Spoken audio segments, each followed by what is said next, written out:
اور حوالہ کتاب کا نعمت الکبریٰ، مصنف کا نام امام سیوطی، اور یہ صرف صدیق اکبر کا قول آج پڑھا ہے۔ آج تو پہلا پروگرام ہے نا، انشاءاللہ آگے کے پروگرامات پڑھیں گے۔ دوسری روایت امام سیوطی جو لکھتے ہیں، اب وہ ذرا سنیے میلاد سے کیا ملتا ہے۔ ایک شخص تھا جس کا نام ابو عامر یمنی تھا۔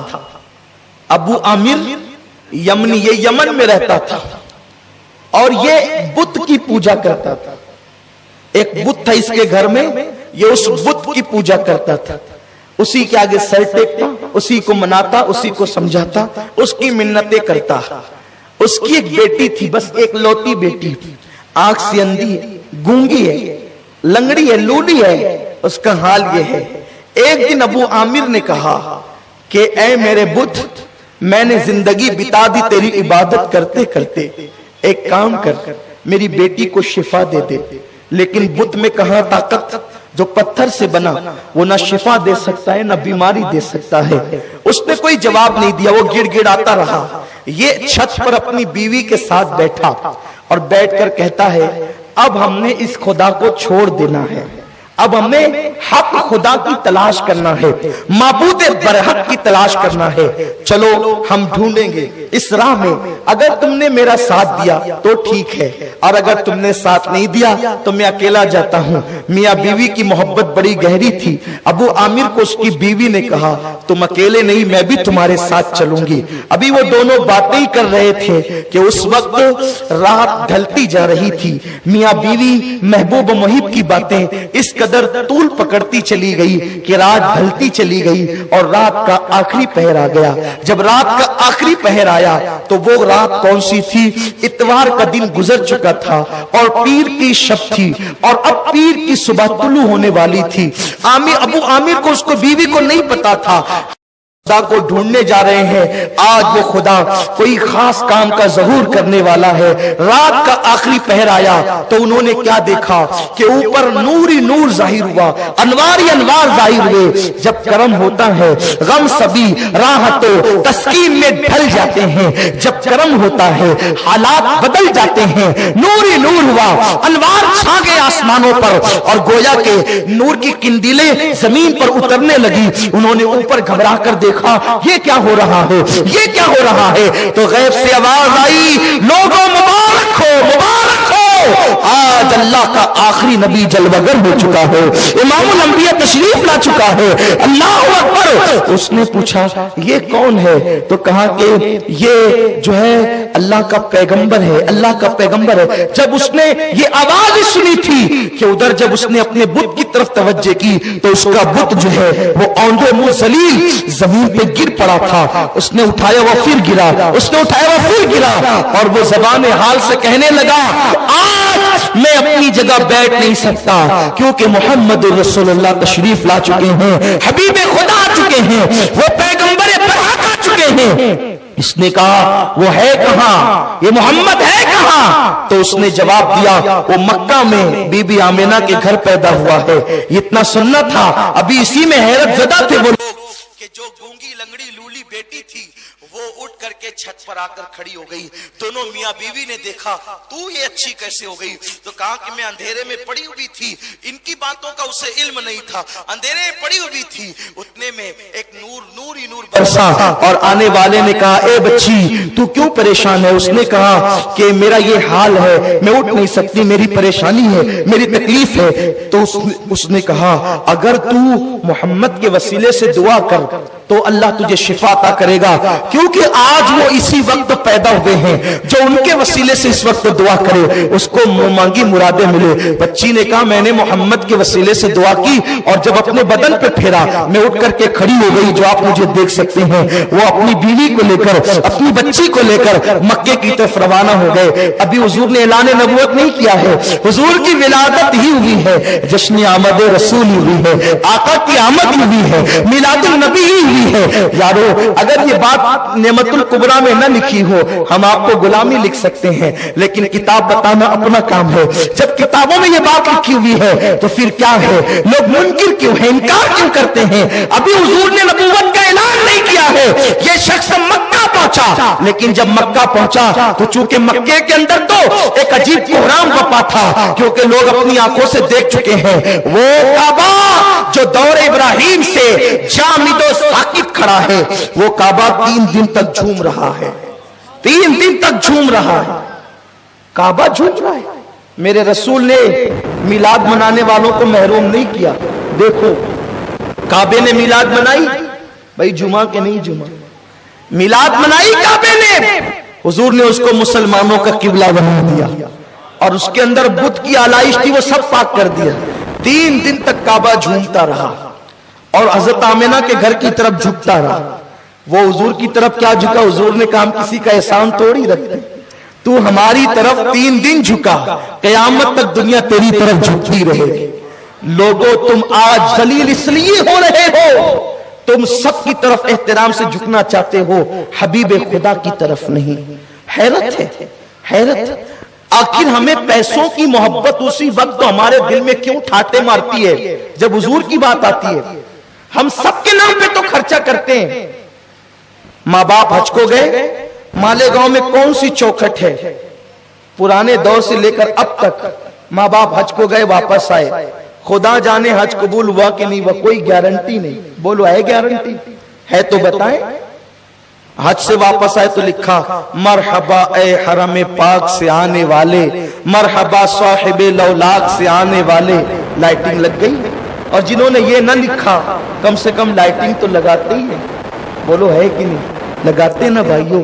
میں تم سے پوچھتا ہوں کیوں لگ رہی ہے؟ بولے میرے ابا جی آ رہے ہیں. کہاں سے؟ حرم سے. میں نے کہا نادان, باپ حرم سے مقبول ہو کے آئے کہ مردود ہو کے آئے کوئی گارنٹی نہیں ہے. پھر تو باپ کے لیے لائٹنگ لگاتا ہے, اور وہ حرم والا رسول آیا. بولو یہ نبی پہ ظلم ہے کہ نہیں ہے؟ ہر ایک کے لیے روشنی, رسول کے لیے کیوں نہیں؟ رسول اللہ کی آمد کے لیے کیوں نہیں؟ جس کا حج مقبول ہے کہ مردود کوئی گارنٹی, ہم اس کے لیے لائٹنگ لگاتے ہیں. ممکن ہے مجھ سے یہ سن کر کے کوئی یہ فیصلہ کر لے اب نہ لگائیں گے, لیکن جو لگا چکا اس کا کیا؟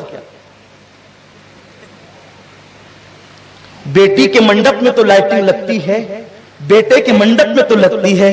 لوگوں جو رسول ہماری شفاعت کریں گے. بہرحال گفتگو ختم کروں. وہ جب مکہ پہنچے تو مکہ میں بڑا کوہرام تھا. یہودی تلملا اٹھے تھے, کیونکہ ایک یہودی جو مکے میں رہنے آیا تھا خاص طور پہ اسی ماحول کے لیے کہ وہ مکے میں پیدا ہوں گے, اس نے کہا جو تارا نبی کی پیدائش پہ طلوع ہوتا ہے وہ تارا طلوع ہو گیا ہے.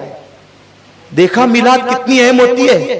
تارے بھی ہر دن ایک ایک طلوع نہیں ہوتے, کچھ تارے وہ ہیں جو نبی کی آمد پر طلوع ہوتے ہیں. یہ تو حدیث ہے نا. تب اللہ وہ تارا کیوں طلوع کرتا ہے نبی کی آمد پہ؟ ارے وہ خدا ہے, تارا چمکاتا ہے. ہم تارے نہیں چمکا سکتے, کم سے کم خدا کی سنت میں لائٹ ہی لگا دیتے ہیں.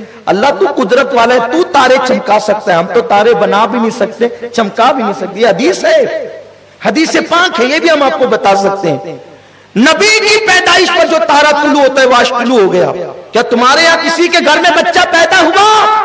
اس وقت پورے مکے میں حضرت عبداللہ کے گھر بیٹا پیدا ہوا تو لوگوں نے کہا عبداللہ کے گھر پیدا ہوا, عبد المطلب کے بیٹے کے گھر. جب وہ گیا تو جا کر کے اس نے کہا ذرا مجھے دکھائے نا. تو جب دکھایا تو کہا ذرا اس کی پیٹھ دکھاؤ. جب آقا کی پیٹھ دکھائی تو پیٹھ پر مہر نبوت تھی. وہ بے ہوش ہو کے زمین پہ گر پڑا, بے ہوش ہو گیا وہ. اور جب ہوش آیا تو لوگوں نے پوچھا ہوا کیا؟ اتنے بچے تمہیں پیدا ہوتے دیکھے, ہوا کیا؟ کہا کہ نبوت بنی اسرائیل سے بنو اسماعیل میں آ گئی, اور یہ اللہ کا آخری نبی ہے, اور اس کے ذریعے سے اے مکے والوں تم سب کے سردار بنا دیے جاؤ گے. حضور کی ولادت کوئی معمولی واقعہ نہیں ہے, یہ سب احادیث ہے, اور یہ سب احادیث معتبر کتابوں میں ہیں. تو یہ سب چیزیں ہو چکی تھی. حضرت عبد المطلب نے کہا آمنہ اب کسی کو بچہ دکھانے کی ضرورت نہیں, ورنہ وہ قتل کر دیں گے ہمارے بچے کو. اور بہت سے آثار, بہت سے معاملات دیکھے گئے. جب یہ تینوں آئے انہوں نے کہا کہ آمنہ وہ بچہ دکھا.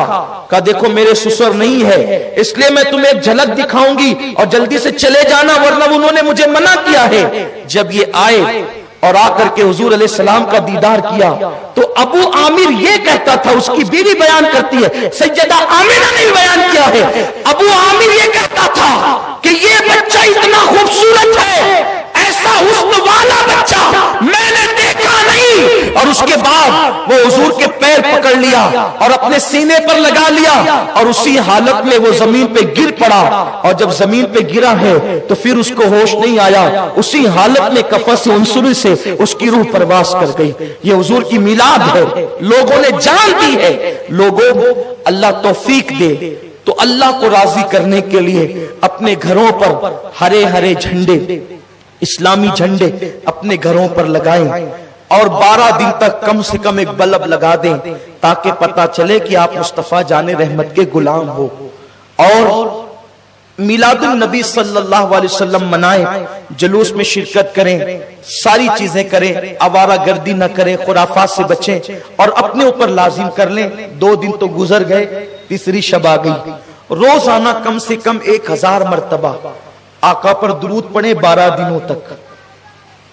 شرمائیں نہیں، ہاتھ میں وہ بٹن والی تسبیح رکھ لیں یا تسبیح رکھیں، کوئی شرمانے کی بات نہیں، پڑھتے رہیں، اس لیے کہ یہ وہ دن ہے سوئے ہوئے مقدر بیدار ہوں گے۔ آقا نے کتنا ہم پہ کرم کیا، وہ نہ آتے تو یہ رانائیاں نہ ہوتی۔ 1000 مرتبہ آقا پر درود روزانہ پڑھے 12 دن تک کے۔ کسی نے ڈاکٹر اقبال سے کہا تھا، اقبال تیری شاعری میں اتنی چاشنی کیسے، تیری شاعری میں اتنی چاشنی کیسے؟ اس لیے کہ مرزا غالب اقبال سے بڑے شاعر ہیں، لیکن غالب کو اتنا نہیں پڑھا جاتا، غالب مغلوب ہے اقبال کے سامنے۔ فن کے اعتبار سے غالب بہت بڑا شاعر ہے، لیکن ڈاکٹر اقبال کو جتنا پڑھا گیا پڑھا جاتا ہے اتنا کسی کو نہیں۔ تو اقبال کہتے ہیں میں نے 1 کروڑ مرتبہ اپنے نبی پہ درود پڑھا ہے، اس کے بعد اپنی شاعری کا آغاز کیا ہے، تو اللہ نے میری شاعری میں وہ اثر پیدا فرمایا۔